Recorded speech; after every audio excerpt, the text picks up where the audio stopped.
Hi, Dad. Hi. Welcome to FarFar Shop. Yes.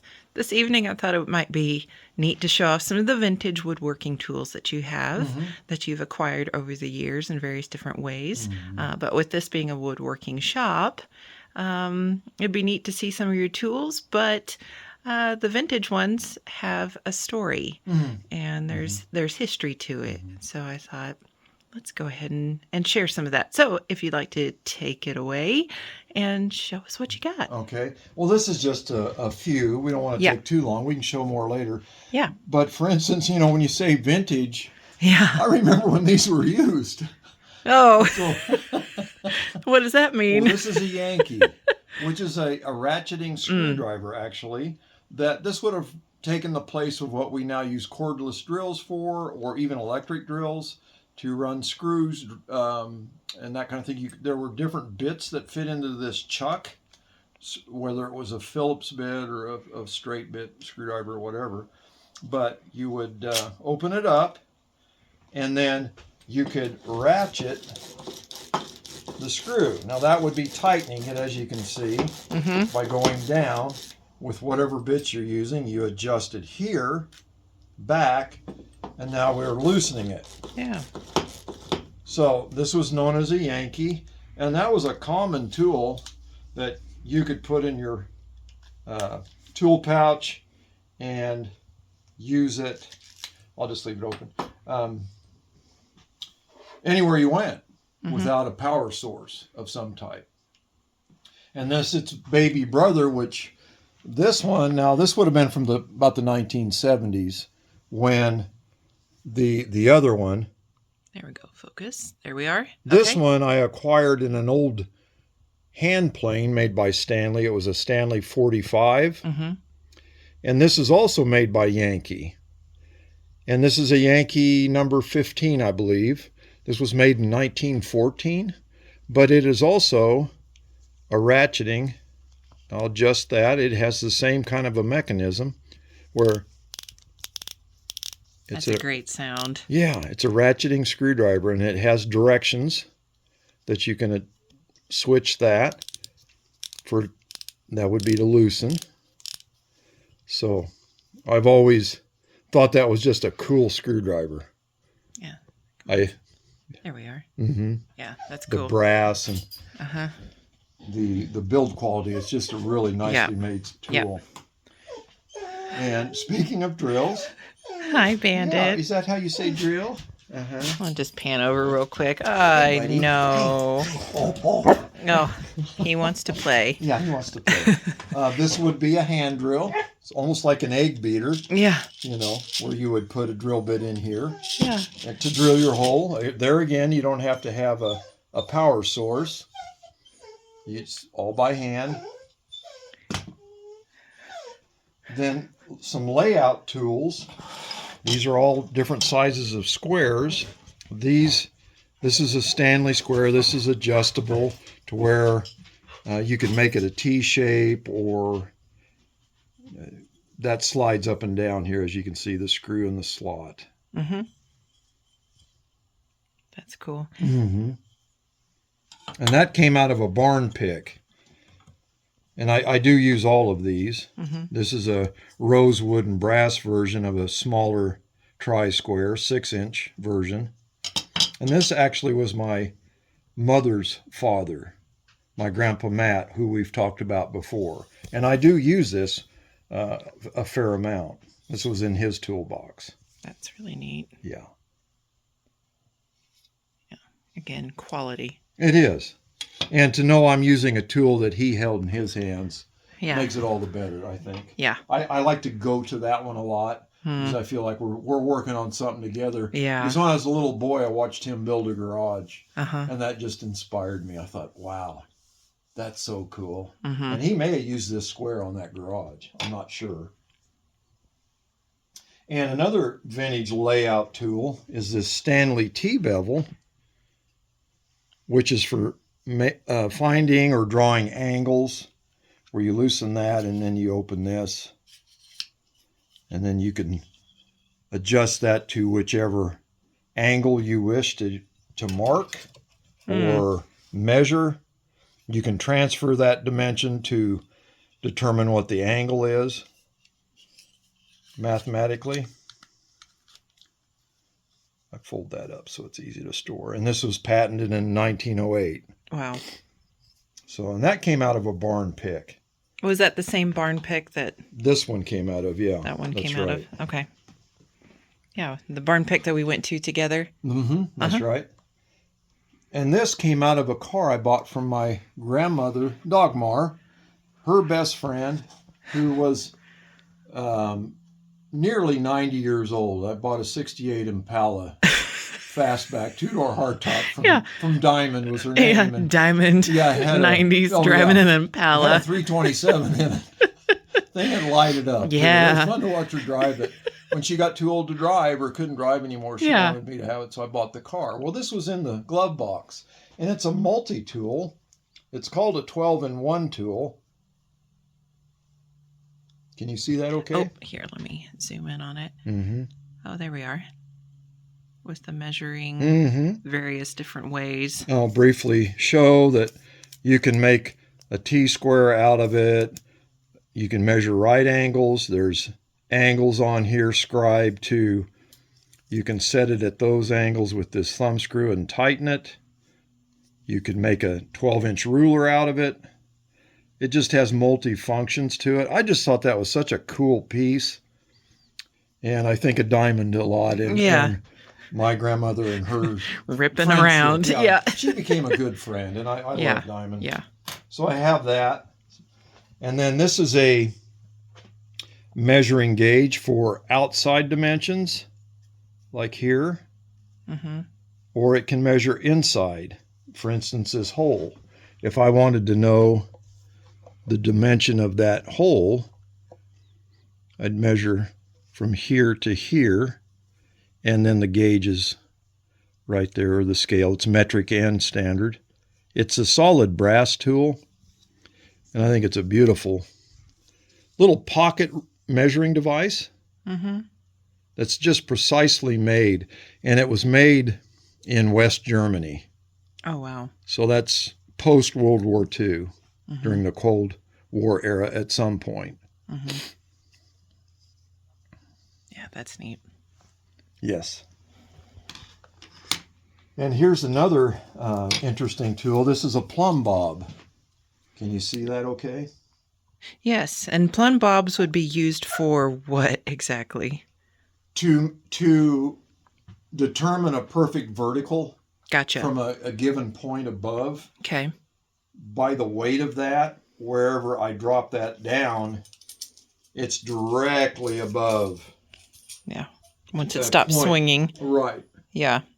And that's kind of handy. You sort of need straight verticals to build. Right. And I use a plumb bob, a modern version of this, all the time. Yeah. To do layout work with. Yeah. This would have been also from when? I'm not sure of the date. Let's see. Can you see the focus? There we are. Yeah. Yeah. It's got. It also has a measuring ruler on it.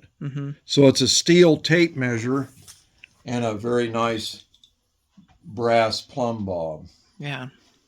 And it's made by Lufkin. It's got a nice weight to it. And then you just spool it up.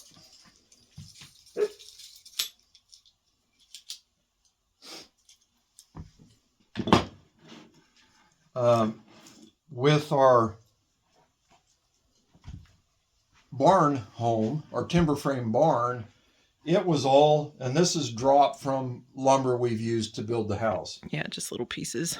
It was all, this would be a tenon, and it would go into a mortise, which is the hole. So this is a mortise and tenon joint, and it would fit in here like that.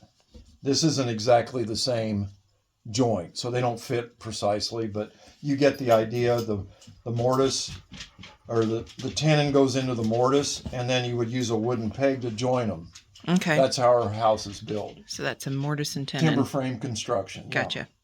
Now to lay out all this joinery, you would use a framing square, which a framing square, the very dimensions of it originated as a timber framing tool with the width of the legs of the framing square. inch and a half and 2 inches.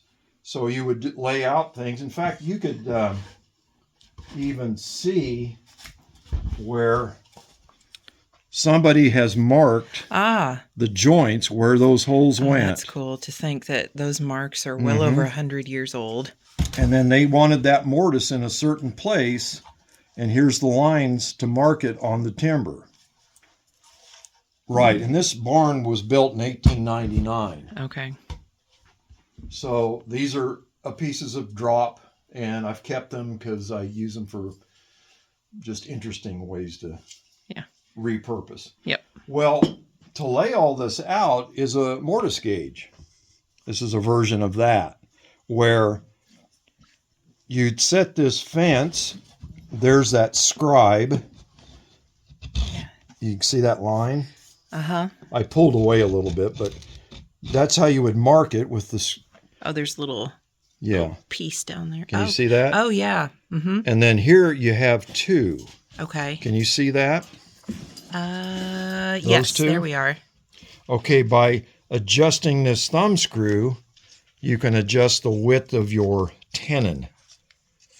So, which is this. I'm not going to fully adjust that, but then set your shoulder of your gauge to where you want that off the face of your timber, and then you would mark 2 scribe lines to cut your width of your tenon. Okay. So this mortise gauge helps you with that layout. And for wear and tear purposes, that has a brass inlay in it.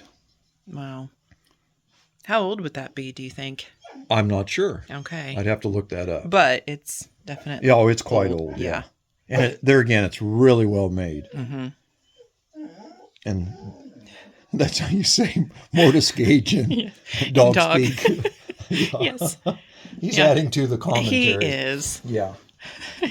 He gets excited about tools. Yeah, he does. Yeah. Or toys, more like. And then one other thing I had out here was along the line of that, and this tool is a dial caliper, which a dear friend of mine gave me that.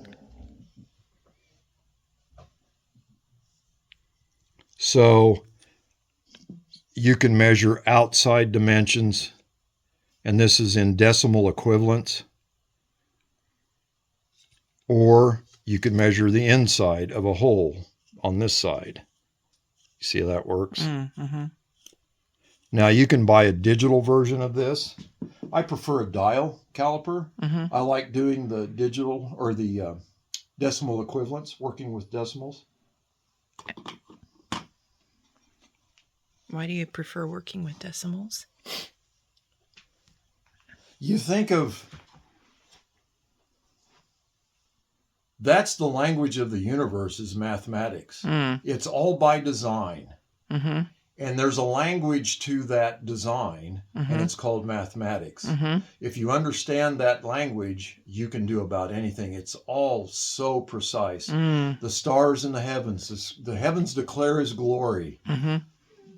And everything we do is based on mathematics.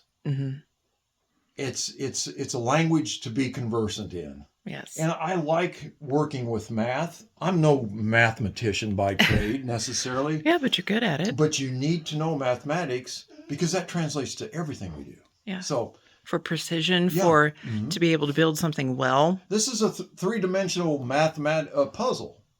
Or three-dimensional math problem, we'll say. Yeah. This structure.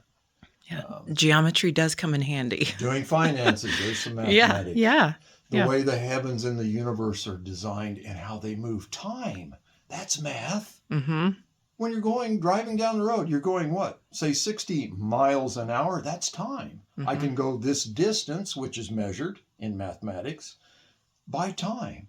And it's just the way the universe works. It's not a random thing. Yeah. So I think that's fascinating. Yeah. And so I like math because that's the language of the universe. Yeah. And these are all essentially math tools. They really are. Now, this last piece I got out was... It's just cool. It's just cool. It's not something I do. Yeah. You don't sew. I don't sew necessarily. I do know how to do a mean whip stitch. Okay. Yeah. There is... You need, especially field dressing a wound. Oh. You lay your arm open, you gotta dress that puppy so Well, you don't yeah. bleed out and you make Oh. it back home. Uh-huh. But this came out of a trestle sewing machine, a foot-powered sewing machine, and this was the sewing kit that came with those machines. Kind of the tools and things to repair Yeah, it's a little would you say? toolbox. Yeah, and it lays out flat. The attachments, it does. It's velvet lined. It's just remarkable. Yeah. Wow. They don't really make it like that anymore. No. And I really haven't seen another one like this with all these in there. Mm-hmm. I just hung on to that because it came in, well, it was actually in one of these drawers. That's off of that sewing machine cabinet. Okay. I bought it for the metalwork and the woodwork to repurpose it. Mm-hmm. And lo and behold, bonus, somebody had that in a drawer. Surprise! A little treasure. Oh, that's so cool. It's Yeah. like a little treasure box. Yeah. Yeah, that's neat. So. Yeah, well. So. Fantastic. There we are. Yeah. Well, thank you for taking some interesting things. Yeah. Thank you for sharing a little bit about the history of, well, essentially the history of woodworking, math, and of your tool collection. It's interesting, too, that a tool that I remember being used a lot is now a vintage. How's that work? I don't know. I can't explain that. Yeah. Time or something like that. Mm-hmm. Yeah. So well, thank you. Go. Yeah. And what should they do? Like or subscribe. Awesome. And help us, please. Yeah. That's always handy. Thank you for watching. Yeah. Until next time.